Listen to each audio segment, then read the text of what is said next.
Olá, boa tarde. Espero que esteja tudo bem com vocês.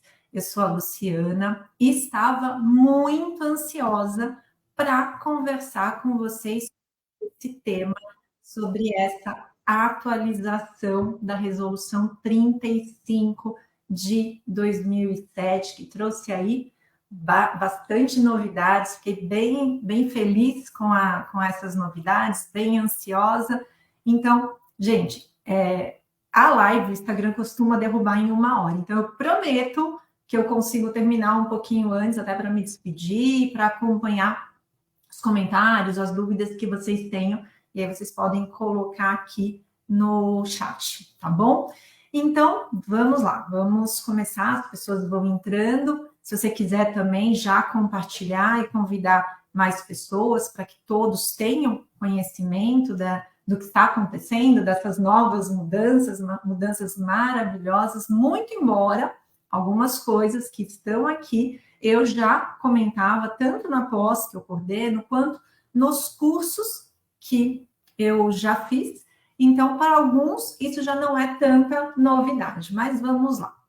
Bom, então, quais foram essas atualizações da resolução? Primeiro, a supressão daquela expressão separação judicial. Também o inventário com menor ou incapaz.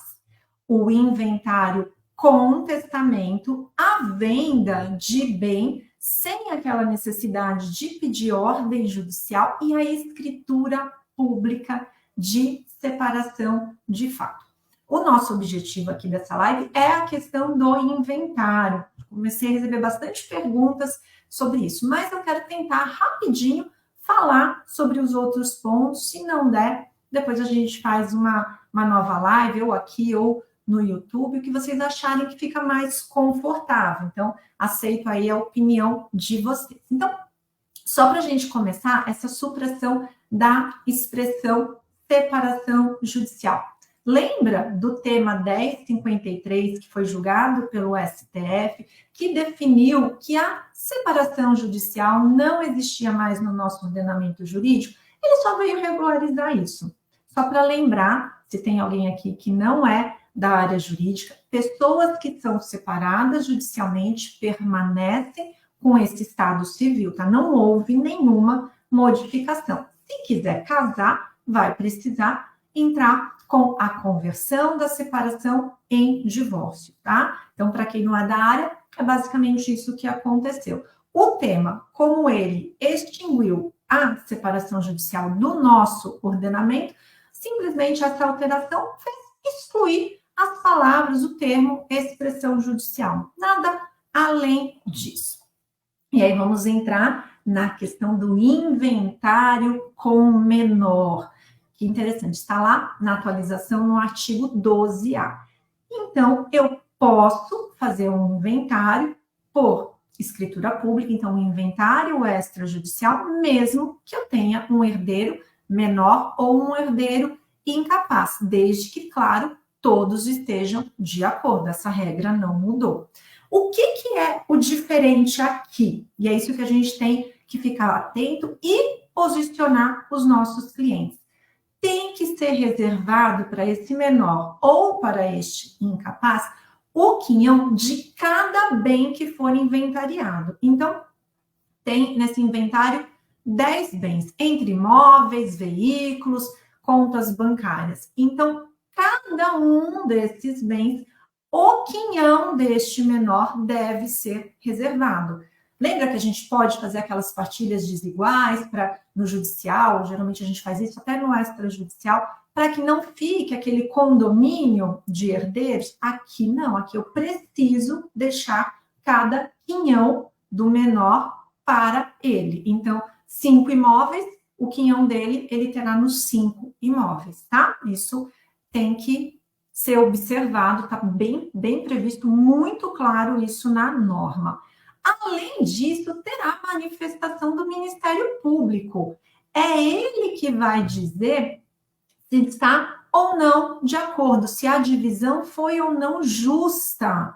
Se não for justa, ele vai remeter para o judiciário. Quem vai encaminhar essa minuta? O próprio tabelião. Então, é ele que vai fazer essa ponte com o Ministério Público, tá? E aí, se o Ministério Público não concordar, seremos remetidos para a via judicial naquilo que nós já estamos acostumados, tá? Mesma regra, menor ou incapaz da mesma coisa. Preciso do parecer favorável do Ministério Público, preciso da reserva do quinhão em cada bem que for partilhado. Gente, isso é o diferencial, tá? Dessa atualização, esse é exatamente o diferencial. Também nessa atualização ele fala do nascituro, que deve aguardar o seu nascimento, com a indicação, claro, de parentalidade, ou ainda comprovar que ele não nasceu vivo. E olha que interessante, se a gente vai para o inventário judicial e tem nascituro, o que a gente faz? A gente vai seguir a regra dos 650, que é fazer o quê? É fazer a reserva do quinhão desse nascituro em poder do inventariante até que ele nasça com vida e possa, então, receber o seu direito. Aqui, pelo que está na norma, nós teremos que aguardar esse nascimento. Então, talvez, quando eu tenho uma situação de nascituro, pode não ser tão interessante seguir pela via extrajudicial. Como que a gente vai saber se deve ou não seguir pela via extrajudicial? Nós vamos analisar sempre a situação concreta. Quem é meu aluno sabe que sempre quando eu faço a consulta com o cliente, eu já faço essa análise depois e eu mando dentro da minha proposta, inclusive preço, tá? Estimativa de preço, tanto via judicial quanto extrajudicial. Agora, tendo menor, eu vou incluir dentro das minhas explicações essa questão e se tiver nascituro, eu também vou incluir essa informação. Vi que entrou bastante gente que bem conhecida, pessoas queridas. Boa tarde para todos vocês que entraram agora. Já começamos a falar, estamos agora falando da questão do testamento com o menor ou com o incapaz. Bem tranquilo, tá? Só essa questão do nascituro que é importante a gente observar e fazer uma análise dentro do caso concreto. Como também a gente já está acostumado a fazer essa análise dentro do caso concreto. E tem a possibilidade do inventário com testamento. Para quem é meu aluno, já assistiu alguma aula que eu falo sobre isso, eu já comentei que aqui em São Paulo já era permitido fazer um inventário extrajudicial com testamento. Isso já estava nas nossas normas daqui do Tribunal de Justiça.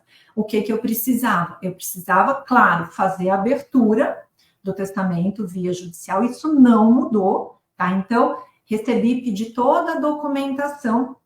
Depois que a gente assina o contrato, claro, pedi toda a documentação para o meu cliente. Dentre essas documentações, a certidão de testamento. Essa certidão veio positiva. O que eu vou fazer? Eu vou primeiro abrir esse testamento.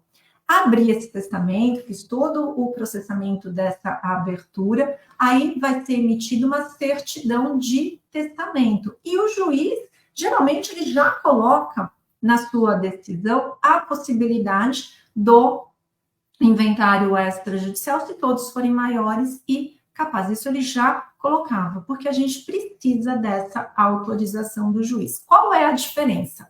Então, hoje, o que já era normal aqui em São Paulo, era normal também em alguns outros estados, mas não era unificado. Então, essa alteração da Resolução 35, ela unificou, e isso é bacana, porque agora o Brasil inteiro vai seguir esse procedimento. Então, faço todo o processamento, vou emitir, o juiz vai expedir essa certidão. Geralmente, ele expede a sentença com força de certidão de testamento. A maioria dos casos é assim. E aí ele dá essa autorização, porque ele precisa autorizar o segmento pela via extrajudicial.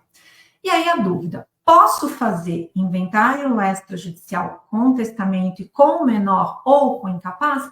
Posso, não tem problema algum. Claro que eu vou obedecer aquelas regras que eu já comentei, ou seja, o patrimônio de tudo que está sendo inventariado vai ter que reservar o quinhão do menor, tá? Então, tem que fazer toda essa reserva. Eu não vou poder dispor do quinhão deste menor ou deste incapaz.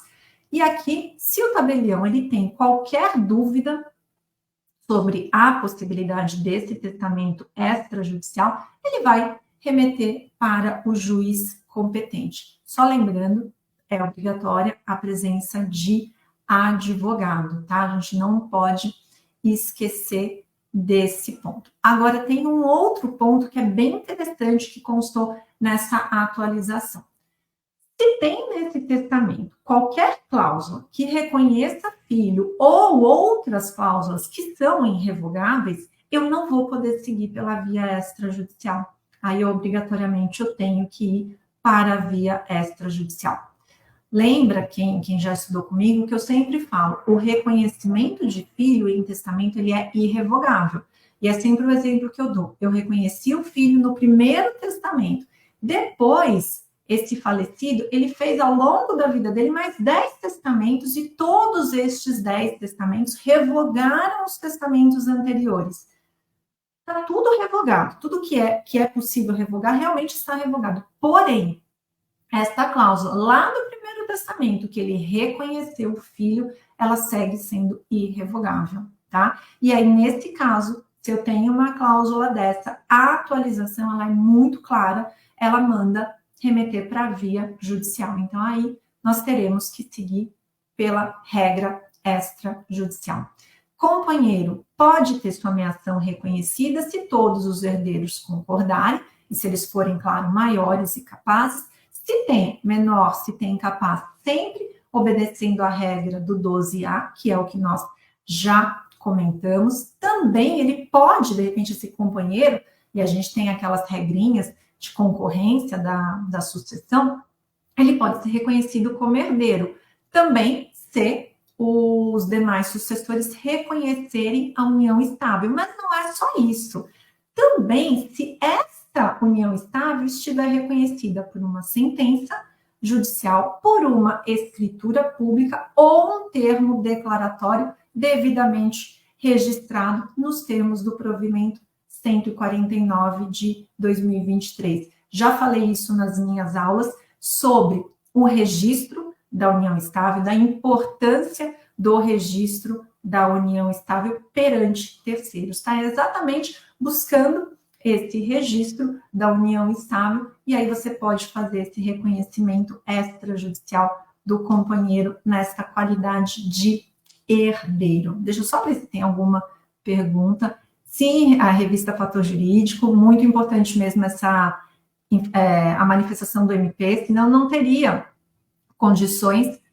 O MP ele é o fiscal da lei, né, para essas questões de menor e de incapaz, então não teria como se ele não pudesse participar. E eu achei bem interessante a forma que foi definida nessa atualização de remeter para o tabelião vai remeter para o MP. Na prática, como isso vai funcionar e se vai funcionar, só saberemos, né, trabalhando e pedindo esse inventário extrajudicial como menor. E aí sim a gente vai entender necessidade, ver como que o cartório vai se comportar, até para que a gente entenda se é realmente mais prático ou não. A princípio, é sempre muito mais célere a forma extrajudicial. Eu gosto muito das atividades extrajudiciais, porque é muito mais rápido. Eu entrego um produto com mais rapidez para o meu cliente, ele fica satisfeito, os meus honorários também entram mais rápido, então todos ganham. E aí, de novo, que é importante reforçar, eu sempre deixo, quando é possível, a posição para o cliente, da opção do judicial e da opção do extrajudicial, inclusive com estimativa de valores, tá? Se vocês tiverem dúvidas, comentários, pode colocar aqui, que eu vou comentando, eu vou olhando aqui as mensagens de vocês, tá bom? E a questão do divórcio extrajudicial com filhos menores ou incapazes. Também é possível. Quem é meu aluno já sabe disso, eu já falava disso nas minhas aulas, porque aqui em São Paulo isso já era possível. Tem também um enunciado da Jornada de Direito Civil, quem é meu aluno sabe que eu adoro sempre que possível eu coloco os enunciados para enriquecer os nossos estudos, então já era possível, já existia. Mas como que eu posso fazer este inventário extrajudicial se eu tenho filhos menores ou se eu tenho filhos incapazes? Bom, eu preciso resolver guarda, alimentos e convivência na esfera judicial. Então, eu resolvi essa questão dos filhos menores da esfera judicial. Aí eu vou remeter ao divórcio, a questão de partilha, eu vou remeter para a esfera extrajudicial. Claro que eu preciso apresentar certidão de trânsito em julgado que homologou ou que definiu essa questão envolvendo guarda, alimentos e convivência. Por quê? Então, eu vou desmembrar, já que eu vou para o judicial para cuidar de guarda, alimentos e convivência, por que eu não faço aquele pacotão? Né? Divórcio com partilha, com guarda, com alimentos, com convivência. Porque, às vezes, quando a gente faz a estimativa de valores, se eu seguir a partilha pelo extrajudicial, ela fica muito mais cara do que pelo judicial. Então, o que eu faço? Eu deixo para cuidar do divórcio, para cuidar da partilha na esfera extrajudicial, porque aí eu vou fazendo, né, trabalhando com a estimativa, eu vou economizar para o meu cliente. Nós, como advogados, também temos que buscar essa economia para o nosso cliente. Então, por isso que eu vou decidir essas questões e aí, sendo interessante, eu remeto o resto para via extrajudicial. Mas olha que interessante que constou nessa alteração da resolução 35. A gente definiu guarda, definiu alimentos, definiu convivência lá na esfera judicial. Quando eu venho para cá, na escritura, eu tenho que concordar com essa regulamentação judicial. Então, não basta só eu fazer a menção da sentença, do trânsito em julgado, do que foi ali resumidamente decidido, mas eu também preciso incluir uma concordância dessa regulamentação judicial. É só um reforço, porque, é claro, é uma sentença judicial, ou eu cumpro, ou eu entro com as suas respectivas revisões. Mas aqui a gente não pode esquecer, quando for minutar, e eu mando a minuta para o cartório, então eu faço a minuta, remeto para o cartório, para que aí ele faça a análise, coloque dentro do formato de escritura pública. Então, nós não podemos esquecer dessa questão da regulamentação. Tá, deixa eu só parar aqui, que a Suelen mandou uma pergunta. Boa tarde, tenho uma dúvida em relação ao inventário extrajudicial em face de terceiro, no qual os três compram um imóvel e a proprietária faleceu. Deixou herdeiros que no contrato de compra e venda tinham assinado e concordando com a venda. Eles concordaram com a venda?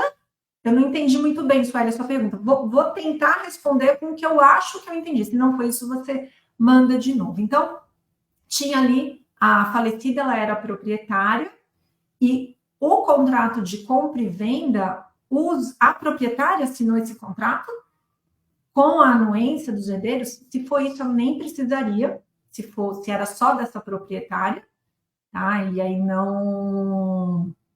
ela não precisaria. Agora, se eles venderam antes, eles estavam fazendo uma cessão. Então, ela faleceu, eles foram vender antes de feita a partilha, foi feita uma cessão.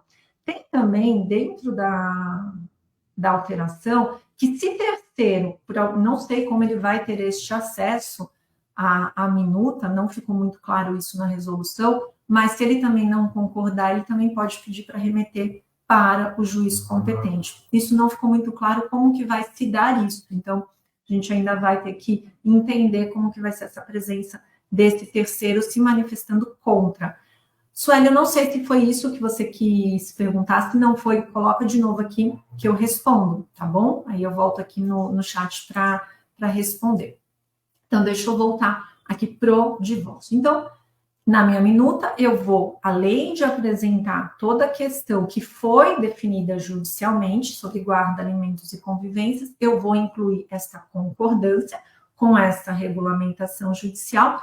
E aí, é claro, aqueles documentos que a gente já está acostumado, os documentos referentes aos filhos, os documentos para comprovar a titularidade dos bens móveis e dos bens imóveis, também tenho que fazer aquela indicação se ela está grávida ou se não sabe que está grávida, que a gente já estava acostumado a fazer isso.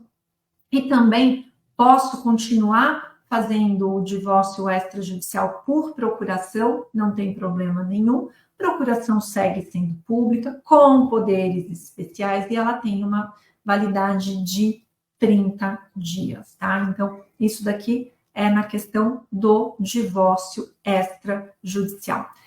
E também veio essa novidade dessa possibilidade de fazer uma escritura pública de declaração de separação de fato. E aqui, exclusivamente, eu vou falar que cessou essa comunhão, tá? Eu não vou entrar em outro mérito. Então, ela é exatamente só para dizer que cessou dessa data para frente a comunhão de vida entre esse casal. Eu não vou definir nenhuma outra questão.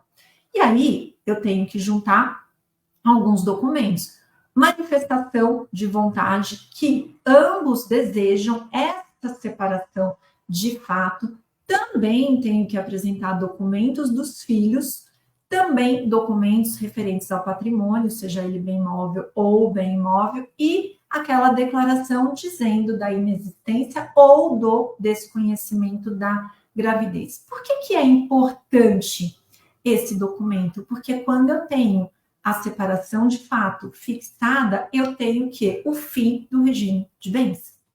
Então, é o marco para dizer que não há mais aquele regime de bens entre aquele casal. Então, isso é muito interessante. Às vezes, eles talvez não tenham dinheiro, não querem ainda pensar em divórcio, mas é importante você fechar qual é a data dessa separação de fato. Posso fazer o restabelecimento? Posso. Vou fazer também o restabelecimento por escritura pública. E olha que interessante. Se eu sou casada, eu fiz a separação de fato, e aí eu vou restabelecer, tudo via escritura. O restabelecimento, ele não vai alterar o meu regime de bens. Ou seja, se eu era casada em comunhão parcial, sigo, quando restabelecer, casada em parcial. Se eu era com separação, vou seguir com separação. Posso depois propor a modificação do regime de bens? Posso, sem problema algum. Hoje, eu só faço modificação de regime de bens de pessoas casadas na via judicial, com assinatura de ambos, requerimento conjunto e todas as regrinhas. União estável, faço na via extrajudicial. Proposta de atualização do Código Civil corrige isso e vai permitir modificação também na via extrajudicial para o casamento e para a união estável. O que eu entendo? Se eu tive ali um marco decretando o início da minha separação de fato. Depois eu tive um outro marco decretando o restabelecimento daquela sociedade conjugal.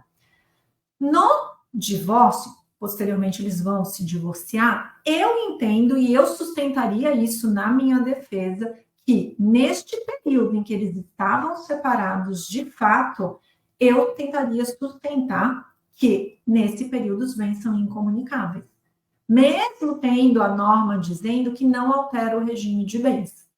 Não altera, eu entendo que não altera o regime eleito, mas eu tenho que fazer este destaque a depender do regime que eu escolhi, principalmente se for o regime da comunhão parcial, tá? Então, eu sustentaria nos tribunais, eu acho que é uma tese viável, não sabemos se é isso que vai vingar ou não, mas eu entendo que é uma tese viável, eu sustentaria essa informação. Por quê? Porque eu consigo comprovar quando rompeu aquele regime, eu consigo comprovar quando retornou aquele regime, eu consigo comprovar quando foi adquirido este patrimônio que eu estou querendo dizer que ele é incomunicável, tá? Então, eu sustentaria isso tranquilamente num divórcio litigioso, tá?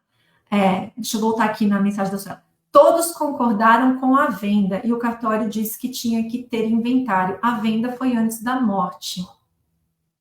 Mas por que ele não se vendeu antes da morte? Não sei se foi um contrato por escritura pública, se foi por um documento particular, se foi uma promessa de compra e venda ou se foi um contrato, uma escritura pública. Mas se foi uma escritura pública, ele poderia só fazer o registro, porque foi antes do óbito. Eu entendo que poderia fazer o registro, viu, Sueli? Entendo dessa forma. Se foi antes, agora, se era só uma promessa de compra, aí eu posso analisar, preciso analisar a documentação, analisar até qual é a resposta, né, do cartório, para eu verificar se de repente então eu não teria que incluir, porque era uma promessa, não tinha ainda a escritura, só tinha uma promessa de compra e venda, e aí analisar, ter que incluir isso no inventário, ou até no judicial. Eu já fiz isso com veículo, tá? Isso já deu certo com veículo. Eu coloquei, informei, relacionei, porque o bem ainda estava no nome do falecido, no inventário judicial, eu relacionei esse veículo. E aí, eu informei que este veículo, ele foi vendido antes do óbito. Consegui comprovar, tá? Documentalmente, essa venda antes do óbito. E o que eu pedi? Eu pedi um alvará para transferir direto para o nome do comprador. E aí, eu não incluí este bem dentro da minha partilha e não incluir nem no pagamento do meu ITCMD. Dá para você pensar nessa situação também, mas aí você vai precisar dar uma olhadinha no caso concreto. Foi contrato de compra e venda, o terceiro quer passar a escritura para o seu... Ah, ele não tem escritura. Então, você vai precisar analisar esse contrato, Suelen, para verificar se dá para fazer essa escritura. Eu entendo que dá, sim. Tá? Talvez você não vai conseguir desenrolar esse inventário dentro da esfera extrajudicial, mas talvez pela via judicial você vai conseguir. Estou falando muito superficialmente porque eu não fiz análise do que constou nesse contrato de compra e venda, esse pré-contrato de compra e venda. Então, assim, eu estou te dando algumas hipóteses, mas pensando num caso genérico, tá? Como eu não analisei, eu não consigo. É possível, de repente, ir para uma adjudicação extrajudicial, os herdeiros concordando com essa transferência, também daria para você seguir por essa linha. Tem tanto a judicial quanto a extrajudicial. A extrajudicial é bem tranquila também. Dá para você pensar nisso. Então, assim, eu só estou te trazendo algumas hipóteses, Sueli, porque realmente eu não conheço a situação concreta, tá? Com base no que você me falou. Dá para você, de repente, na via judicial, tentar pedir um alvará e remeter para ele, vocês comprovando que foi feito o pagamento, tudo certinho para o juiz, juntando o contrato, juntando comprovante, até de repente os depósitos, pode até pedir para o banco apresentar os extratos do período que seria esse depósito. Se for na via judicial, faz uma análise, de repente não cabe uma adjudicação, vê qual foi a justificativa do cartório exigindo o inventário, até para que você tenha argumentos, de repente, para suscitar uma dúvida sobre esse posicionamento do tabelião. Então, são alguns comentários, assim, algumas saídas pensando numa situação mais genérica, tá bom, Sueli? Espero que eu tenha respondido. Qualquer coisa, você manda mensagem aqui no chat para a gente. Bom, então, finalizando essa parte do regime, como eu comentei, só para fechar, eu faria tranquilamente essa defesa do incomunicável, desde que eu consiga realmente provar a data de aquisição desse patrimônio. E também, olha, eu vou conseguir falar sobre tudo, passar essa visão geral sobre todas essas atualizações. O inventariante, ele pode ser autorizado, através de uma escritura pública, a vender tanto bem móvel quanto bem imóvel, sem precisar daquela autorização judicial. A gente estava acostumado de pedir autorização judicial para vender. E qual é o objetivo dessa autorização via escritura? É para pagar o imposto de transmissão, os honorários, os nossos honorários, os emolumentos notariais, registrais e outros tributos e despesas que são devidos pela lavratura da escritura, tá? Então, o objetivo é esse. Se tem menor, eu também vou precisar observar os requisitos do 11A. Quando tem menor e eu vou vender o patrimônio, aí eu já penso numa situação, será que o Ministério Público vai autorizar essa venda? Será que ele não vai fazer como ele segue na via judicial que nós estamos acostumados, que é ele pedir o valor de mercado com a retenção do quinhão do menor. Venda de bem no judicial é muito tranquilo quando tem imóvel, já fiz, é muito sossegado.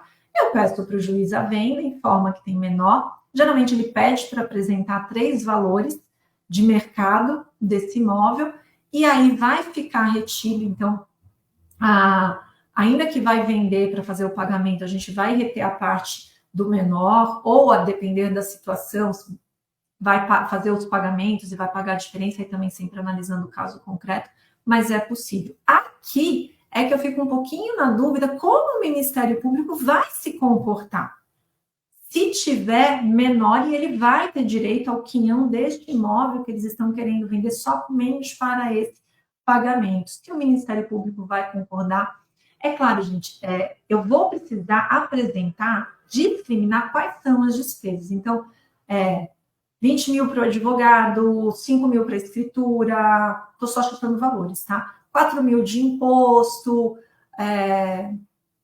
3 mil para registro, então chutando valores. Eu vou precisar discriminar esses valores para poder informar essa venda. Essa venda pode ser de todo, essa venda pode ser de uma parte, tá? Então eu vou precisar fazer uma discriminação desses valores. Para quê? Para que tenha essa manifestação. Já que tem menor e eu vou precisar da manifestação do Ministério Público, eu vou precisar disso. O interessante é que na atualização constou que o inventariante ele vai prestar uma garantia real e fidejussória. E este pagamento não pode ser superior a 1 ano. Encerrou o pagamento, vai levantar essa garantia. Tá? Isso eu achei bem interessante. Não sei como isso ainda vai funcionar na prática, mas é interessante. E aí vem um outro ponto.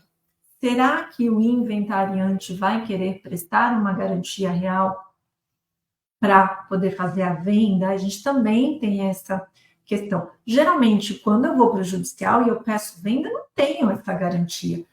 O juiz normalmente condiciona que a venda seja feito o pagamento nos autos. Então, eu não tenho essa questão de prestar essa garantia. Então, ainda não sei como vai desenrolar. A gente está aqui pensando em primeiras impressões sobre essas alterações. A gente vai precisar ver no dia a dia, na prática, como que isso vai desenrolar. Acredito que a questão do divórcio extrajudicial com o menor, que aqui em São Paulo a gente já estava fazendo, vai ser muito mais tranquilo. Inventário com testamento, que também aqui em São Paulo a gente já fazia, também creio que vai ser muito mais tranquilo.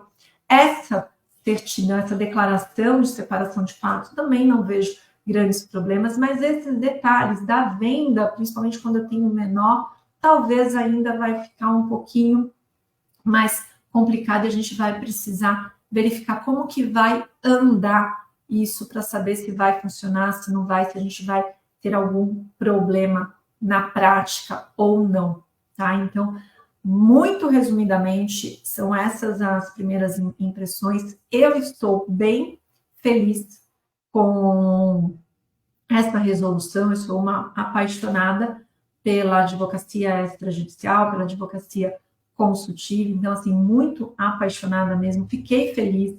Eu acho que nós vamos ganhar muito tempo, nós vamos conseguir entregar com muito mais qualidade, bem antes, para o nosso cliente, um serviço.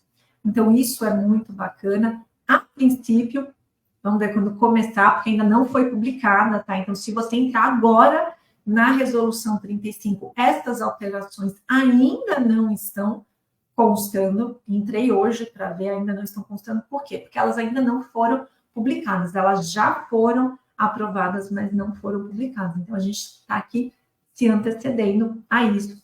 Tem que esperar a publicação. Estou aqui ansiosa, esperando pela publicação, para começar a colocar na prática. Mas acredito, como eu falei, testamento com inventário e divórcio com o filho menor, aqui em São Paulo, se alguém é de fora de São Paulo, conta aqui se conseguia já fazer tanto o testamento com o inventário extrajudicial com testamento e o divórcio extrajudicial com filhos menores, porque aqui em São Paulo a gente estava conseguindo fazer, não tinha muita dor de cabeça para isso. Então, não sei como estavam nos outros estados. E bastante ansiosa para essa fixação da data de separação de fato, que eu acho que ela é um marco importante. E aí eu até fico pensando, vamos supor que você faz a declaração de separação de fato e 2 meses depois você ganha na loteria. E aí, 3 meses depois, você resolve restabelecer o teu relacionamento. E aí vai voltar para o regime, você tinha um regime de comunhão parcial. Tecnicamente, pelas regras da comunhão parcial, o que você ganha, o bem que você ganha, o valor que você ganha na loteria durante a constância do casamento se comunica, isso já é regra, isso está bem tranquilo. Agora, tem este período de separação de fato. E aí eu consigo justificar, eu entendo que sim, tá? É o que eu falei. Estou assim muito ansiosa para que eu tenha uma oportunidade dessa demanda para sustentar essa minha tese, de que eu consigo fazer depois desse destaque desse bem, claro, e do que eu comprar com esse valor dentro do período da separação, e até pensando na subrogação do que fosse eu comprar posterior com o valor que eu já tinha recebido antes, aquela confusão toda que a gente tem, essa discussão do regime de bens, mas eu acho que é uma tese, como eu falei, muito possível, tá? Então, se vocês quiserem fazer algum comentário, tirar alguma dúvida, pode colocar aqui no chat. Se vocês também acharam interessante ou não essas alterações, estão ansiosos ou não para colocar isso na prática, como que vocês estão recebendo essa notícia, se vocês quiserem colocar aqui no chat. Se não tiverem mais nada, aí eu vou encerrar a nossa live, conseguir passar essas primeiras impressões com vocês dentro do período que era o meu receio, mas consegui passar para vocês tudo que eu precisava e o que eu achei de interessante, de destaque dentro dessa alteração. A Cíntia, a professora Cíntia, realmente é de se comemorar. Desjudicializar é um caminho muito importante para a advocacia. Eu estou pulando, Cíntia, pulando de alegria, até pela pós, né, de advocacia consultiva e extrajudicial. Então, assim, ela veio muito para dentro do que eu já defendo. Então, assim, pulando de alegria, vibrando mesmo. Parada, Renata, fiquei sem internet, é isso? Eu vou tentar deixar salva, tá? Se o Instagram deixar, eu vou deixar salva essa live para depois quem quiser assistir mais tarde. Tá? Vou ver se eu consigo deixar salva no Instagram, que eu acho bem bacana depois a gente conseguir assistir. E eu quero muito agradecer a todos vocês que participaram, que estão aqui, também pelos comentários que foram feitos. É sempre muito bom, assim, várias pessoas conhecidas. É sempre um prazer tentar falar dentro de uma hora, né, bem corrido para quem adora falar. Obrigada, Renata, obrigada mesmo pelo seu carinho. E vamos aproveitar, vamos oferecer esses serviços e essa novidade que é o reconhecimento dessa separação de fato, vamos colocar na prateleira do nosso escritório para que a gente ofereça. É bem interessante isso, então é mais um serviço que dá para a gente acrescentar fora o inventário, fora o divórcio. Vamos fazer uso, porque eu acredito que vai ser assim, uma ferramenta muito importante mesmo. Então, vamos fazer uso, vamos conversar com os cartórios que a gente já trabalha, normalmente a gente já tem aqueles cartórios parceiros, para já começar a desenrolar isso, eu tenho que publicar e começar a oferecer. Van, obrigada, a Van, quem já está acostumado com as lives, é parceira de live, obrigada, Van, por você estar aqui, obrigada a todos vocês. Fabiana disse que entrou tarde, mas Fabiana, eu vou tentar deixar salvo, vou ver se o Instagram vai deixar salvo aqui para quem quiser depois assistir. Então, obrigada pela participação de vocês, obrigada pelo comentário, obrigada pelo carinho de estarem aqui numa sexta-feira, a esta hora, para escutar os meus comentários, a minha felicidade, as minhas considerações sobre essa alteração da nossa resolução 35. Sim, Fabiana, é muito mais vantajoso. Nossa, é excelente. A advocacia extrajudicial, a gente consegue entregar muito mais rápido, deixa o cliente feliz e automaticamente os nossos honorários vêm mais rápido. E aí também nós vamos ficar muito felizes com isso. Então, eu acho que nós só temos a ganhar. Todo mundo, toda a sociedade só tem a ganhar com essas alterações. Vamos ver como que vai funcionar isso na prática. Então, a gente ainda está falando das nossas expectativas, do que a gente está compreendendo, mas será que, de repente, eu vou conseguir fazer uma partilha desigual, muito embora a lei esteja muito clara que cada bem que está sendo inventariado, se tem menor, tem que ser reservado o quinhão dele, mas será que se eu provar que são 5 bens, mas ele está ficando com um bem inteiro, e até um bem com um valor um pouco maior, será que o Ministério Público não vai entender que ainda assim, essa partilha desigual tendo menor é vantajoso e ele vai quebrar um pouquinho essa regra ou vai insistir na literalidade dessa regra? Então, esses detalhes, só mesmo no dia a dia, enfrentando o dia a dia para a gente conseguir ver o que vai acontecer. Mas eu acho que tem muitos pontos aí positivos. Não acredito que vai demorar ou que vai ficar complicado essa manifestação do Ministério Público. Quero crer que não, que vai ser bem tranquilo. Não sei como que eles vão fazer essa divisão, para como que vai ser mandado internamente, não li nada a respeito, mas acredito que ainda vai sair alguma coisa, como que vai regulamentar nessa distribuição dentro do Ministério Público. Então a gente vai esperar. Mas, de modo geral, eu fiquei bem satisfeita, fiquei muito feliz. É uma coisa que eu gosto muito dessa advocacia fora, então fiquei feliz, espero que tenha aí ajudado vocês a esclarecer um pouquinho nessa manifestação e nessa exaltação que teve nas redes sociais com essa novidade, que é muito favorável para nós. Então, meu intuito foi realmente passar as primeiras considerações do que constou dentro dessa atualização que foi aprovada, tá bom? Então, muito obrigada pela presença de todos vocês, obrigada pelos comentários. Se vocês quiserem outros temas, não sei se fica melhor aqui, se fica melhor fazer pelo o YouTube, pode me mandar mensagem, que eu tento sempre com muito carinho preparar temas para vocês, sempre voltados nesse bate-pronto, sabe? Mais focado no nosso dia a dia mesmo, com essa visão um pouquinho mais prática. Então, fique à vontade.